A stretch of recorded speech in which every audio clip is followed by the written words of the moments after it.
다음에 채국! 박국. 예, 박국으로 개명하기 원하는 채국의 가짜뉴스. 치킨집 최 사장. 행복주택에 살아볼까? 왜 하필 치킨집 최 사장이야? 예? 왜 하필 치킨집이야? 인들아 오늘 치킨 하나도 못 팔았는데. 스포일러 하면 안 되니까 보세요 그냥. 아 재밌어. 오늘도 재밌었어요. 최고 가짜뉴스. 박국으로 개명하면 대박난다. 예? 박국의 정오의 희망곡 박정희. 예? 자 임대주택. 예? 예. 그렇죠. 예. 문준영 문천지 정수가 너부터 임대주택에서 살아봐라. 그렇죠. 너부터 인들아 여기서 해법을 딱 제시했잖아. 인들아는 예. 예. 부동산 해법 쌈박하게 정리했잖아요. 예. 그 중에 이제 임대주택과 관련된 거는 뭐냐? 예. 이건 임기응변책이고 핵심은 뭐다? 연구부채. 예, 연구부채를 인들아가 대안으로 내셨죠. 전 세계는 앞으로 연구부채로 간다. 전 세계 인류에게 집이 없어? 예, 연구부채가 있다. 예, 소유권은 당신에게. 예, 이자만 갚아라. 원금은 원금은 갚지 않아도 된다.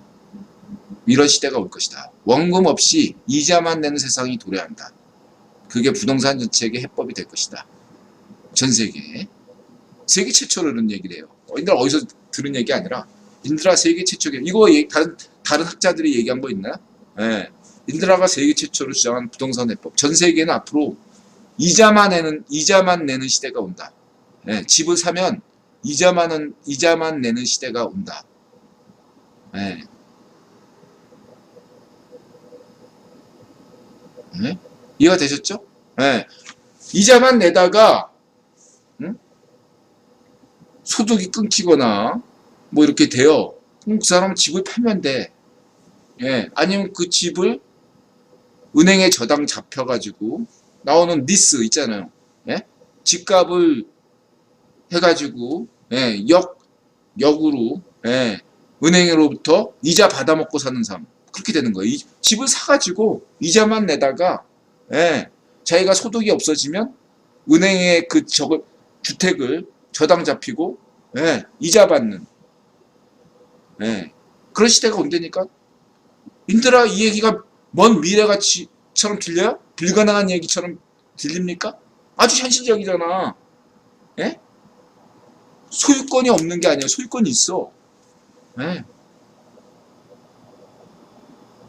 이자만 내다가 원금 갚을 필요가 없어. 평생. 그리고 집을 팔면 돼. 소득이 없으면. 팔거나 아니면 은행에다가 맡고 노년에 은행에 맡기고 이자 받고 살다가 죽으면 되는 거죠. 그런 시대가 온다. 연구부채론. 전 세계 세계 최초 가설이야.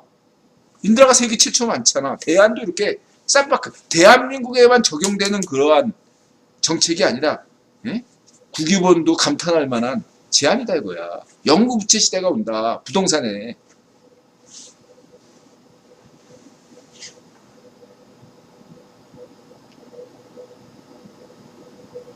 이미 집을 소유한 사람들 다들 누가 현금 다 내고 집 산 사람들 어디 있어요. 인드라도 빚이 있고 대부분 사람들은 빚이 있단 말이에요.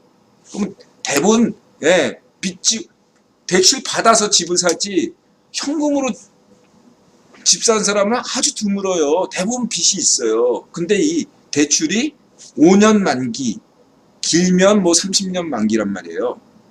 이 연구부채는 어떤 거냐?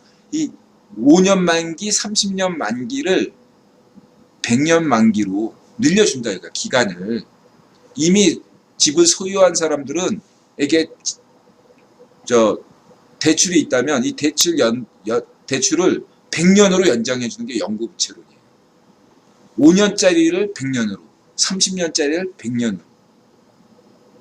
이게 연구부채론이다. 이해가 되셨습니까? 소유권은 자기가 갖는 거지. 왜 정부가 가져? 그거는 문천지 파쇼 일당. 예? 맹꽁이, 시진핑 이런 예, 잘파쇼들의 발상이고 인드라는 소유권이 분명히 개인에게 있는 겁니다. 정부에 있는 게 아니라.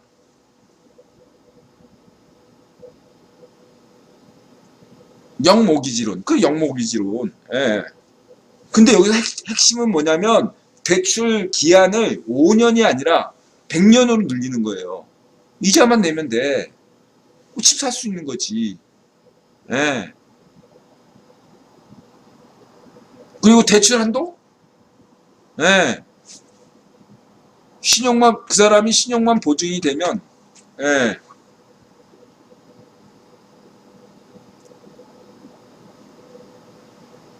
뭐, 가액, 시가에, 뭐, 50%, 70%. 얘는 막, 대출 제한을 하잖아. 문체지 파시오 땅은. 근데는 원칙적으로 그 대출 가액을 제한할 필요가 없다. 라는 게 원칙적인 입장이에요. 막말로 얘기해서 100%도 가능한 게, 뭐 100% 너무하니까 90%까지도 가능한 게, 인들아, 이 원칙적인 입장이지만, 그러나 이제 지난 금융위기 때 그런 어떤 대출, 서브프라임 모기지 사건 때 문제가 됐기 때문에 제도적인 보완이 필요하죠. 세부적인 데서. 원칙적인 것은 국유본도 연준에서 인정했기 때문에 모기지 사건이 터진 거예요. 원칙적으로는 그 사람 생각이, 연준의 생각이나 국유본 생각이나 대다수 주류 경제학자들의 생각이나 인들 생각 같아요. 다만 제도적으로 세부적인 데서 놓친 것들이 있었기 때문에 보완돼야 되겠죠. 그런 부분. 예. 하지만은 중요한 건 원칙은 앞으로 추세는 영구부채로 간다. 5년 만기가 100년 만기로 간다. 예. 부동산 대책 여러 가지 인들아 해법을 제시했지만 예. 이렇게 갑니다. 갈 수밖에 없고 대안이 없어. 임대주택으로는 안 돼요. 예.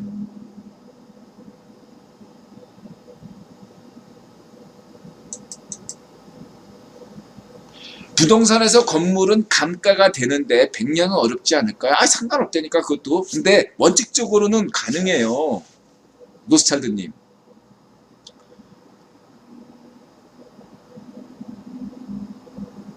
100년이라 그때 거기서 100년이라고 할 때 예, 과학기술의 발전, 그다음에 집가 상승.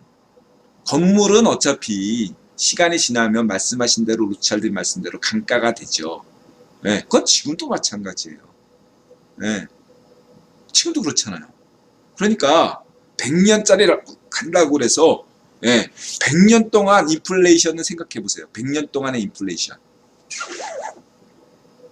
100년 동안의 인플레이션이 그걸 다 예, 그 감가되는 것 다 된다 이거죠. 아파트를 졌을 때 예, 아파트 건물에 대해서는 예, 취급하나 아파트 땅값이지.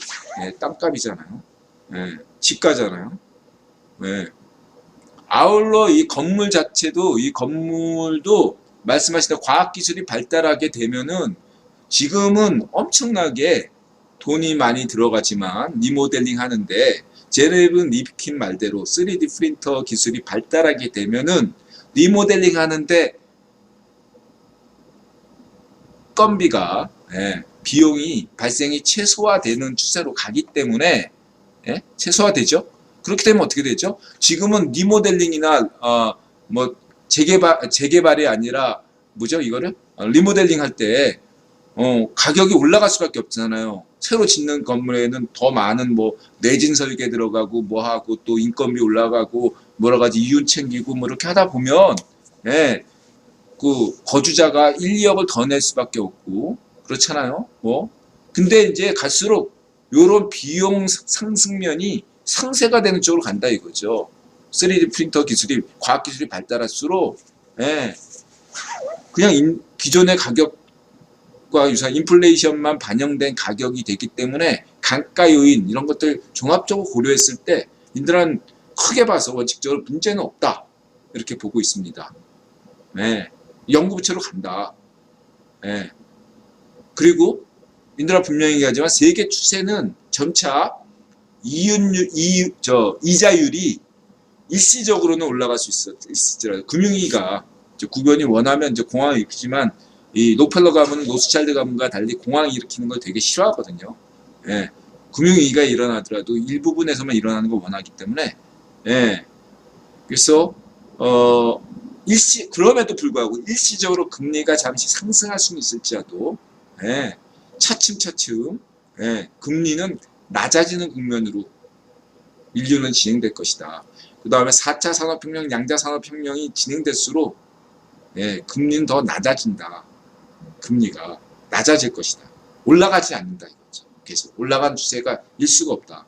계속 낮아질 수밖에 없다. 라고 내가 장담합니다. 화폐는 계속 찍어내야 되고, 그렇죠? 네. 기하급수적으로 화폐가 찍어내고 네, 이율은 더 떨어지되 그 화폐와 이 인플레이션을 4차 산업혁명이 감당하기 때문에 네, 달러 휴지조가 안 됩니다. 네, 이걸 강조하지만 달러는 계속 살아납니다. 네, 강조드리겠습니다.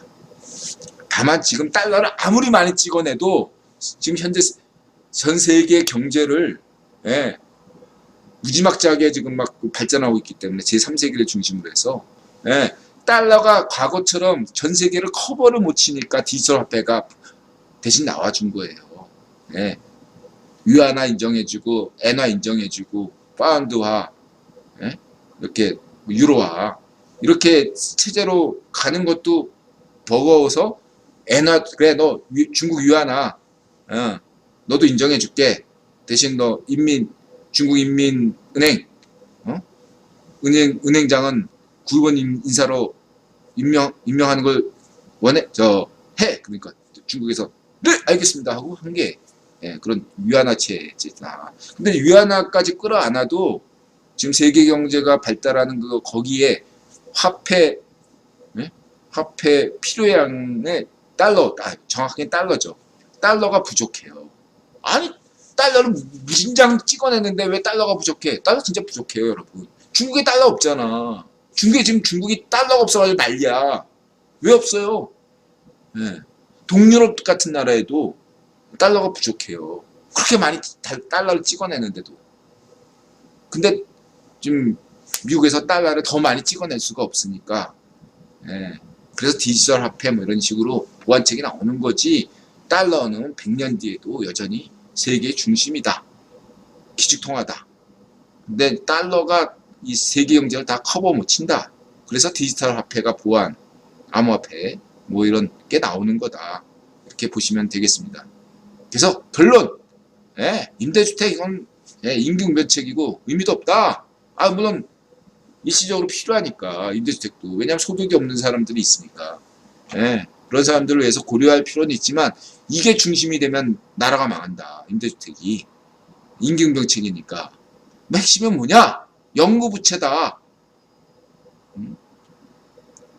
문체지 파시오 일당의 부동산 정책과 정반대로 가면 한국의 부동산이 안정된다.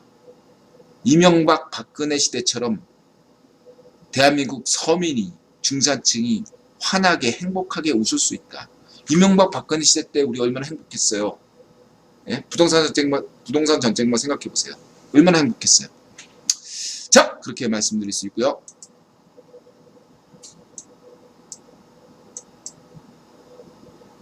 보나파르트님 부동산 채권을 증권화시켜서 은행에서 이게 그 서브프라임 모기지 때 이런 생각을 해가지고 한 거 아니에요. 그러니까 말하자면 저것도 앞선 정책이라니까.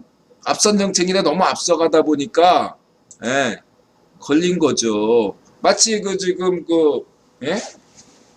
80년대 벤처업이 뜨기 전에 그런 중소업체들의 기술 개발을 위해서 이렇게 채권 장사하던 애가 구속되고 그랬잖아. 그래서 저 오라클 CEO가 나 그 친구 이렇게 나쁜 사람이라고 생각하지 않는다라는 게 벤처업계에서는 당시 그런 채권 장사가 굉장히 필요했거든요. 근데 당시에 당대 법에 저촉되니까 그 어떤 시대를 앞서간 거라고 볼 수도 있어요. 마찬가지로 서브프라임 모기 때 그때 그러한 증권화 시킨 애들 정크본드들을 이렇게 묶은 것도 어떻게 보면 시대를 앞서간 측면도 있다고 할 수 있는 거예요. 근데 당대 법 체계나 우리의 그러한 것들이 미진한데 거기서 재미 보려다가 망한 거지만 증권화시키는 것이 필연적이죠. 네. 그래서 세부적인 게 필요하다는 거죠. 거기에 대해서.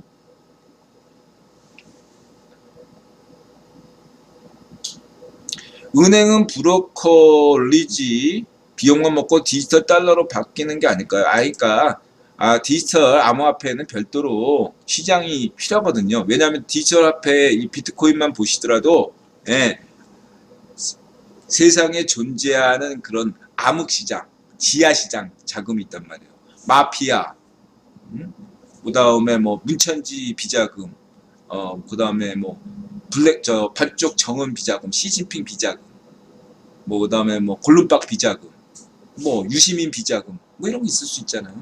이낙연 비자금, 홍석현 비자금, 이런 거 암호화폐 딱 좋잖아. 네? 그 다음에 네? 페이스북에서 거래되는 성매매 암호화폐, 1번 방, N번 방 암호화폐, 그 다음에 조폭 자금, 호남 조폭, 뭐 부산 조폭 자금, 막 네. 야쿠자 삼화폐, 네. 이태리 마피아, 애들이 다 네. 남미, 그 다음에 마약 자금, 이게 다 지하 자금이잖아요. 이거에 네. 그 다음에 IS 자금, 국유원이 IS 키워주려면 IS한테 자금 주할 때 딱 좋은 게 디지털 화폐지 말하자면. 예. 그래서 예, 필요한 겁니다. 디지털 화폐는 그런 용도예요. 예, 간단하게 얘기해서. 예.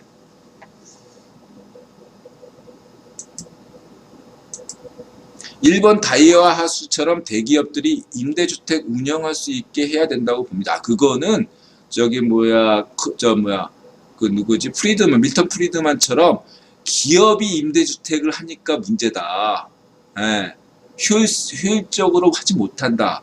같은 사업을 하더라도, 공원 사업을 하더라도, 휴식 공간을 마련하는 공원 사업을 하더라도, 기업이 하면 주인의식을 갖고 잘하고, 예.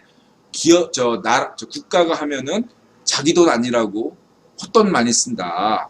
그게 이제 밀턴 프리드만의 입장이어서 거기에 근거해서 대기업들이 민간 기업이 임대주택을 운영하면 더 잘한다 라고 할 뿐이지 효율성 면에서 좀 낫지 근본적인 정책은 아닙니다. 예. 대기업들이 임대주택을 운영한다고 하더라도 한계가 분명하죠. 네. 핵심은 어디까지나 핵심은 부동산이라는 것은 두 가지 많은 사람들이 착각하고 있는 것인데 뭐냐면 많은 사람들이 착각하고 있는 것인데 부동산은 의식주 중에 하나이기 때문에 공공적인 측면도 분명히 존재하지만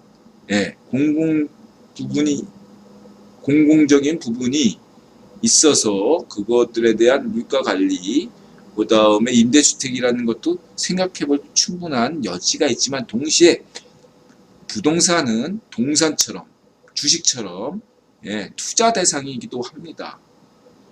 여러분들이 시장경제와 자본주의를 이해하고 있다면 이것이 인류의 최고의 제도라고 생각한다면 인류는 최고의 제도라고 생각해요. 허점은 많더라도 다른 어떤 것에 비해서 이미 지구평균설과 같은 그런 사회주의 경제 체제보다 100배, 1000배 인류에게 행복한 제도라고 인들은 틀림없이 믿고 있습니다. 이런 것을 전제한다면 저게 임대주택은 돈으로는 감당이 안 돼요. 저건 보완책에 불과해요. 보완책. 중심이 아니다 이거예요. 중심책은 어디까지나 집을 실제로 소유한 사람들이 중심을 가져야 돼요. 그래서 인드라가 78대 20이에요. 임대까지는 어디까지나 저거는 정부든 대기업이든 그 사람들이 주인이란 말이야. 임대주택에 산 사람들은 주인이 아니란 말이지 말하자면. 주인의식이 없어. 주인의식, 개인주의. 인드라가 78대 22. 인드라가 강조하는 게 이 임대주택이라는 건 어디까지나 부동산 정책에서 22란 말이야. 22. 문천지처럼 임대주택이 100이 아니야. 인드라 임대주택 하지 말자는 얘기가 아니라 임대정책은 어디까나 보완책에 불구하고 78대 22에서 22 영역이다. 20이 영역 전체도 아니지만. 네. 그렇다고 하면 핵심이 뭐예요? 78. 집을 가진 사람들, 집을 사고 싶어 하는 사람들, 집을 팔고 싶어 하는 사람들, 이 사람들을, 예, 이 사람들을 중심으로 보는 것이 상상가치론이고, 유통을 중심으로 보는 것이고, 그래서 인들아 거래세 인하, 그 다음에, 예? 수요와 예, 공급의 원활한 어떤 적절한 배분, 이런 얘기를 하는 거 아닙니까? 그리고, 예, 저기 뭐야, 그, 부동산 등기등본부의 법제화, 예, 이런 얘기를 하는 거죠. 다른 거 없어요. 아주 상식적인 얘기를 하고 있는 겁니다. 얘들아는. 다만 세계 최초 가설로 영구부채론이 근본적인 세계 부동산 정책의 해법이다. 예, 한국만 해당되는 것이 아니라. 예, 그리고 앞으로 인류는 그쪽으로 갈 수밖에 없다. 영구부채 쪽으로. 윤미향은 악마? 아, 그 윤미향? 네, 안녕하세요. 자, 그렇게 말씀드리고 싶습니다. 자, 그리고 이제, 김부장, 김소연의 이제, 김부장, 6평에서 애들 키울 수 있을까? 말도 안 되는 헛소리죠. 네가 살아보라 그래! 전지. 1분 쉬었다 와야겠습니다.